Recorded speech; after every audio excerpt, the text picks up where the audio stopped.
وقولي تي في ولا ما كده كده وتنا دون كده على ديسا إنه وحنا ورئيس دونا إبراهيم نوح قدومي هو رئيس بكلية يوكا إبراهيم سودو. بسم الله الرحمن الرحيم الحمد لله وتناول الله والصلاة والسلام على سيدنا ونبينا محمد وعلى آله وصحبه أجمعين. هل كان وحن كسلامة يا دمان بهوين تكلمية ملك استيجوغان أو وحن فرحتنا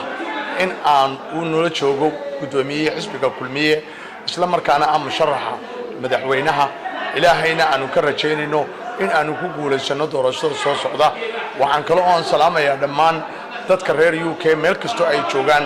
oo ay ka soo qayb galeen xafladan iyo dadkii soo qaban qaabiyay iyo cid kasta waxaanu leenahay guul baa ka muuqata runtii caawana aad baan ugu farxay haddaan kaftan yar ku bilaabo waxaad moodaa inay ka muuqato guulihii aanu dhalinay markaanu mucaaradka ahayn ee aan u halgamaynay in aanu kursigaasi kulmiye ku guulaysto oo dawladnimada hoggaankeeda hanto aanu ku guulaysan ay ka muuqato maanta ayaan ilaahay ugu mahadinayaa waxa weeye dawladnimo ayaa maanta ka muuqatay marka xisbigii kulmiye waxa laga sugayaa maanta oo aan leeyahay meel kasto joogtaan UK iyo dacallada Yurub iyo North America iyo Carabaha qurba jooga meel kasto joogaan sidii aad awalba ugu halgamayseen sida awalba ugu heelaadeen ma taqaana macayd awoodiina dhaqaalihiina maskaxdiina muruqiina aqoontiina waxqabadkiina wax walba ageliseen maantana ina halkii ka wadaan oo aydaan isdigan صورت xaflad heer sare oo aad u qiimo badan ayay ahayd aad baan ugu farxay runtii markaan eego sida loo soo agaasimay sida ay u dhacday sida loo sameeyay waxa ka muuqata annagu bariga mucaarad baan ahay dadka waanu soo ururinay daay harka iyo dadka ayaanu aad u soo ururin jiray maanta aad baa la iskaga soo buuxiyo waxaad moodaa in la dugsanayo dawladnimada marka taana aad baan ugu farxnay waa maxay sababta uu musharaxa madaxweynaha Muusabixi uu yimid UK maadaama aan cod ka helaynin UK oo dadka codeynaya ay joogaan Soomaaliland waa maxay sababta uu ma dhaqaale doonba ma dhaqaale maaha waxa weeye dadka UK waa dadkii guusha dhaliyay maalintii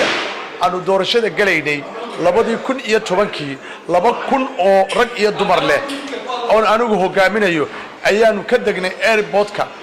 maxamed xaajuraac igaal ee Hargeysa daafaha meel walba ka degnay tuulo kasta dariiq kasta reer kasta meel walba magaalo walba waanu geynay meel kasto sanduuqii la dhigay inta buuraha ayay reerku wuxuu ka doonayaa UK wuxuu ka doonayaa dadkii dadkani foodi maayaan maya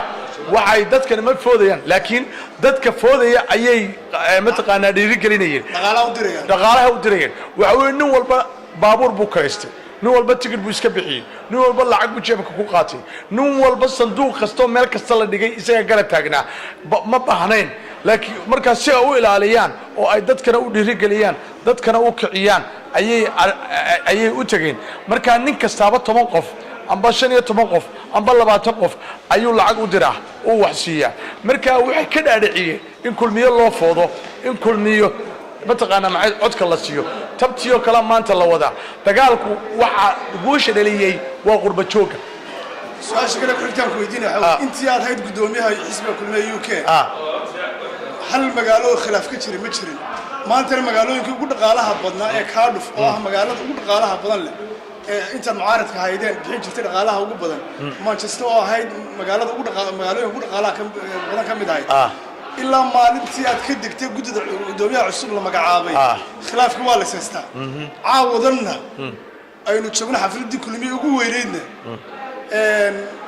laba garab baa isku haystay oo caawadan loo kala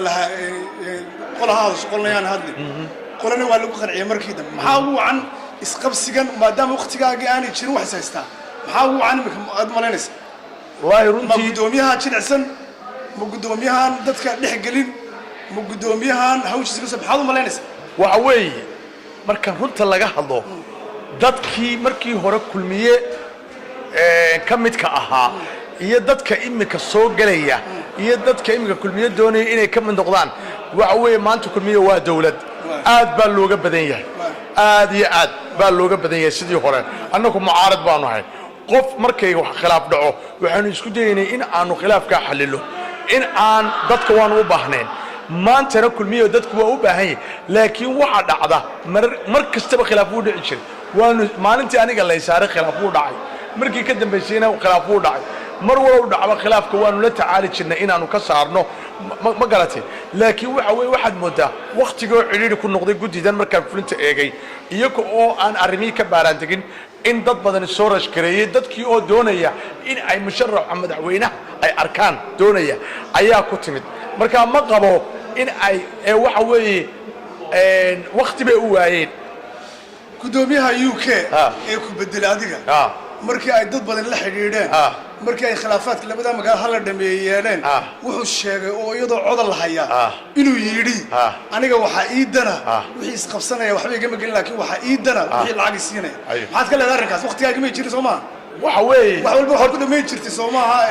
ismaqal ma lacagtu number 1 bay ahayd oo waxa dhacday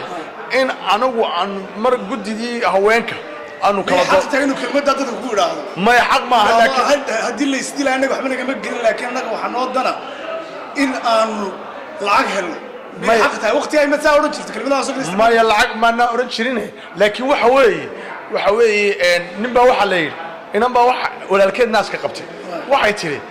ولا الكل الناس كقبتي وهو بس ده كنكتو وهو بدنا عنو قاض وحنو أركها هل كل قعيل ومو أركها ويريه ومو أوران arrin ma garanaysaa maxay kala gacayl iyo dadku xusuusinay u leeyahay maanta waxaynu u baahanay kaalmo waxaynu u baahanay dhaqaalo waxaynu u baahanay waxtar inaynu fadhiga ka kacnaynu u baahanay soo aad garamaysid marka inay sariyataan maahe waa inay wax qabataan waa inay xisbiga dhistaan waa inay dagaalkii gashaan waa inay doorashada loo diyaar garoobo macnihiisu waa taa weeye marka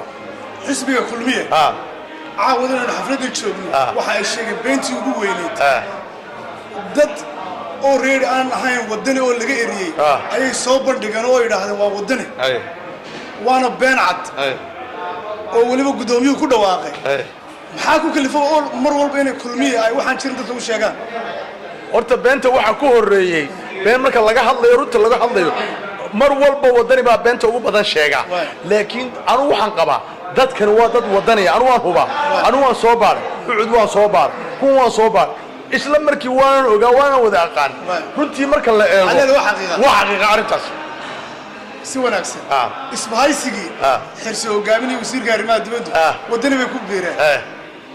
miisaan culus bay geliyeen ma u malaynaysaa inuu wadani challenge garanayo kulmiye ma qabo waxa la yiraahdo wadani magaciisa wadani Soomaali weyn ninkii ugu cuslaayo Soomaaliland ugu nacbaa ayaaba ku biiray haddii aqli leeyihiin way iska joojin lahayn oo oran lahayn war ummadana gaaga tagaysa way iska joojin lahayn inanka ilaahay xirsi ee isagoo waxba ahayn la wax laga dhigay ayaa u yimid soo aad garamaysa way iska joojin lahayn raggii wasiirnimadoodii ku ciyaar anu maalintii aan maqlay nimankaasi waxaasay sameeyeen waa naxay waan yaabay mar waan qoslay mar waan carooday waxaan nimanku aqli maanay lahayn soo garamaysa waxa weeye qofka waxa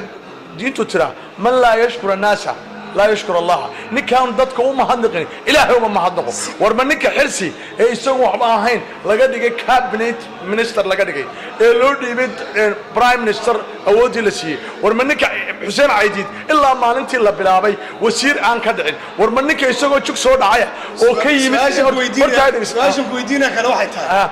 هدي أتقدوني تهارب يوك عمانتي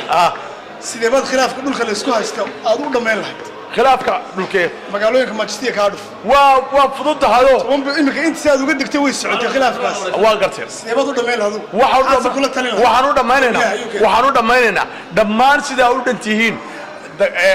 dhaqaalaha soo wada ururiya dhammaan sida u dhantihiin soo dira dadkii ka qayb gali lahaa aad baad u mahadsantahay kaasina wuxuu ahaa gudoomiye xisbiga gudoomiye xisbiga kulmiye Ibrahim Nuur Hussein